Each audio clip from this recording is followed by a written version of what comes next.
Hi, Emily. I'm Jill. It's nice Hi, to Jill. meet you. It's great to meet you in person over Zoom. Yeah, it's nice to see you. Did you by chance get the informed consent packet that I sent you? I did. Thank you for sharing that. You're welcome. And I do need to reiterate that I am a student at Salem State University, and I'm going to be recording this as a practice therapy session. So, at any time, if you don't want to be recorded, let me know and we can stop. And after I have recorded this and it's been graded, I will be destroying it and destroying the transcript. So I hope that sounds okay with you. Yes, absolutely. And thank you Okay. for informing me and letting me know. Sure. And did you have any questions about the informed consent package? I actually did. I had two questions, if you don't mind me asking. No, not at all. The first one I was curious about was just whether or not we're able to do hybrid therapy. I really like to come in person and chat with my therapist in person, but also enjoy the freedom of sometimes just having an online session. So I noticed that you do offer both in the packet when you were describing that, but just wanted to ask about the possibility of maybe kind of mixing the two models. Yeah, no, I'm happy to do that. I completely understand how if you have a busy schedule, it's a lot easier to make it on Zoom than it might be to actually physically come to the office. So no, I'm happy to offer both of those, both the opportunities to do either one. Okay, great. Thank you. Yeah. And the second one is maybe for when I do come in person, and if maybe further down the line in a couple more sessions. But I do have a dog, and it is something that my dog is great and offers emotional support for me, and so I'd love to bring him to one of our sessions, but wanted to, of course, check first instead of just assuming that I could bring him in. No, that's fine. I love dogs. Um, and yeah, and if he's a help for you, by all means, bring him in. Um, Yeah, so maybe we can start with you telling me about your dog. Yeah, absolutely. So my dog Clancy is great. Love the name. It's a great name. It's a great name. He's an older mutt. We adopted him. My family adopted him a couple, like, I mean, probably at this point, like 7 years ago. But he's really sweet. He kind of looks like a big like bear, but has like golden-y little paws, but he's like black all over, with like just these cute little gold paws that stick out. And he's really sweet. He's yeah, just been a really big help for me, and just kind of like helping regulate my mood and handle some of my stress that I feel. So he's great. And he is a love. He's not malicious in any way. He will just want pets and to lie down. Oh, that's great. He sounds perfect for bringing into an office. Definitely. Um, so you just mentioned that he helps regulate your stress. Can you elaborate on what your stressors might be, and if that's a reason that you might be coming to see me today? Absolutely. Yeah, thank you for asking. It definitely is a part of the reason why I'm seeking out therapy.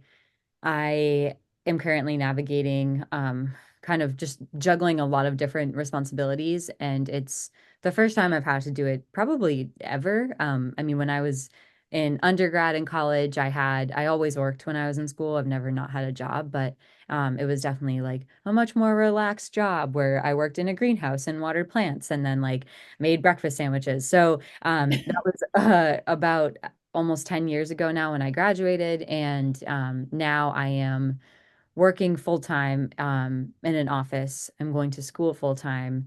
And I'm trying to work part time in a restaurant and then navigate just having a personal life. So it's been stress, a totally different kind of stress than I've experienced in the past. And I think I thought going into this, I would be able to do it all because I've done it all in the past in a different way.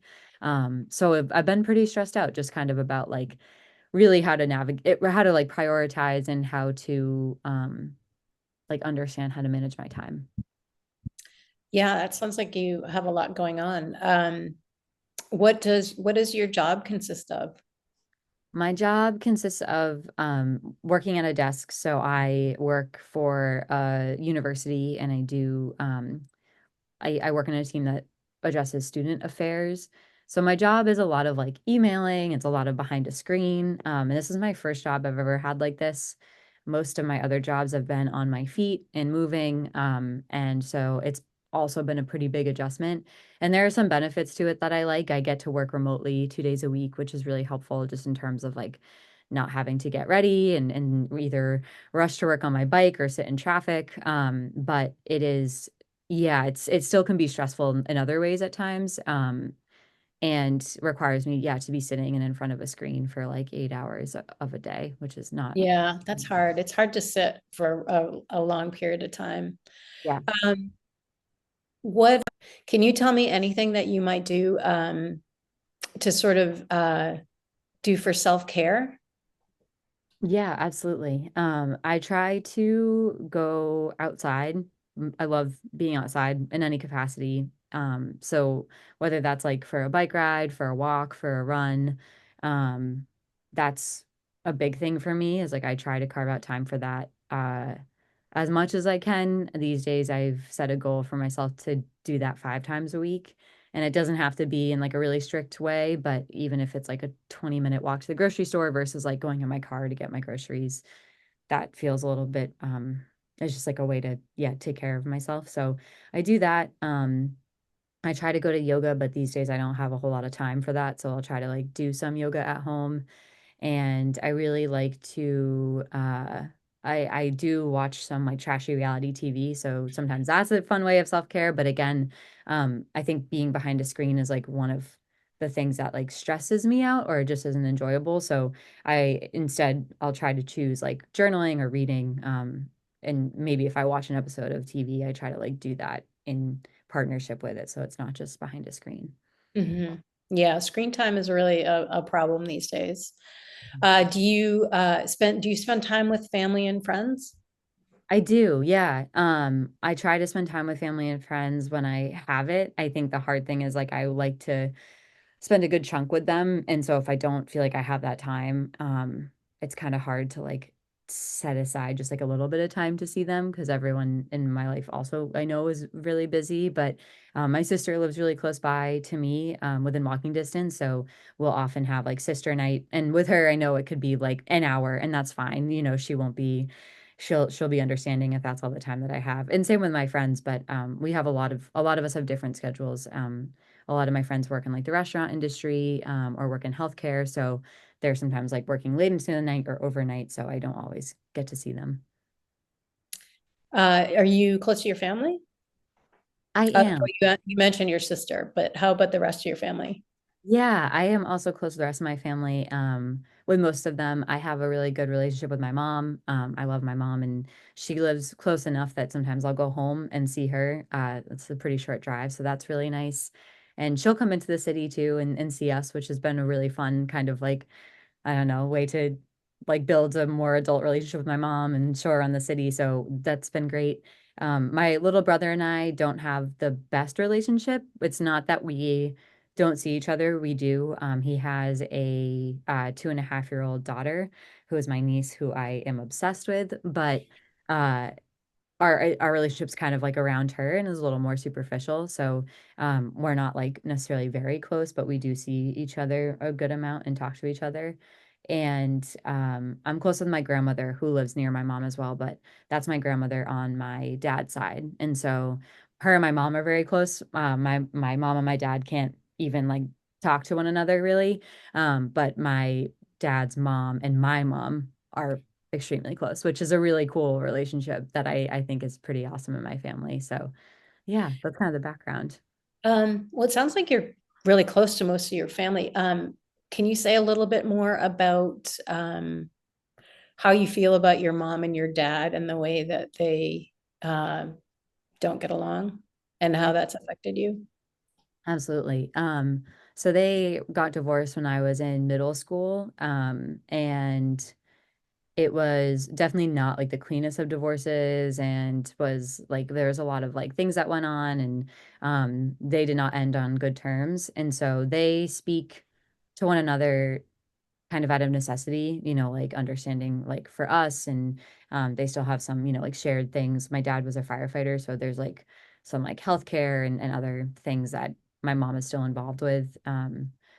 So that is their relationship is like superficial to the highest degree. But they, yeah, don't really get along or talk that much. So, yeah, me and my dad don't have the greatest relationship we used to when I was younger, but I've kind of accepted where it's at. So I have like, I kind of keep my distance and also keep it at that superficial surface level with him as well. Yep, that must be really hard. That must be really disappointing to have to let go of somebody that you were really close to. Were you also close to your brother when you were younger? In some ways, yes, we have a pretty big age gap. We are 9 years apart.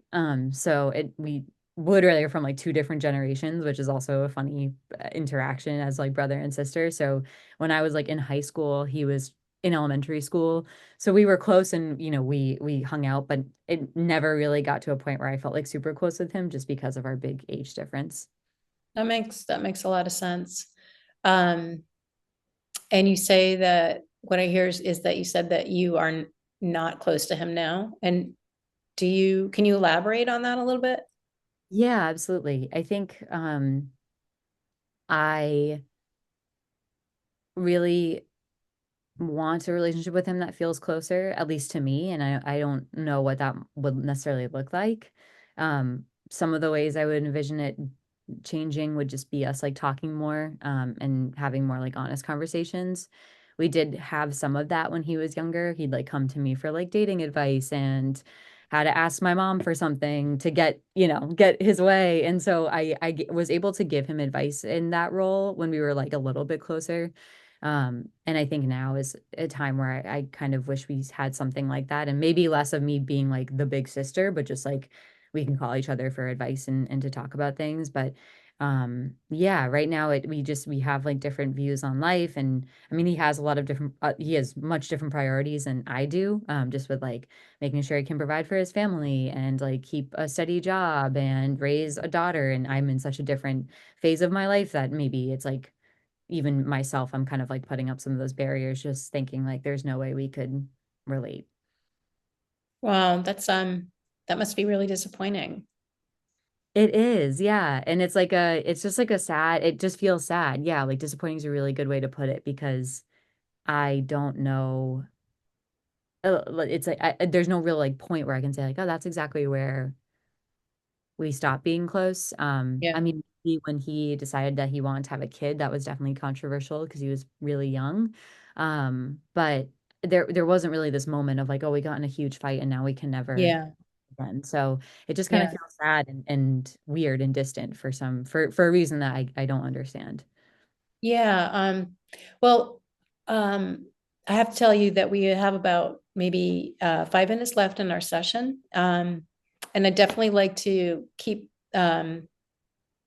following up with these things that we've talked about. Does that sound like something that you would like to do? Absolutely. I would really like to work with you on some of the things we chatted about today. Great. And do you have any questions or concerns about what we talked about today? Anything that you feel like you need to bring up before we finish? I don't think so. No, I'm appreciative of having the time to kind of share some of my background. So thank you. Good. Well, I have to say I've really enjoyed spending time with you and talking to you, and I'm really appreciative that you shared so much with me. And I really hope that going forward, I can, possibly help you with some of your concerns. Absolutely. That sounds great. All right. So, would you like to do this again on Zoom, or do you want to do it in person? Maybe in person next time, and I'll bring my dog. Bring Clancy. Yes. I'll look forward to meeting Clancy. I think that is such a great dog name. Thank you. I do too. All right. I'll see you next week. See you next week. Thank All you. right. Take care. Take care.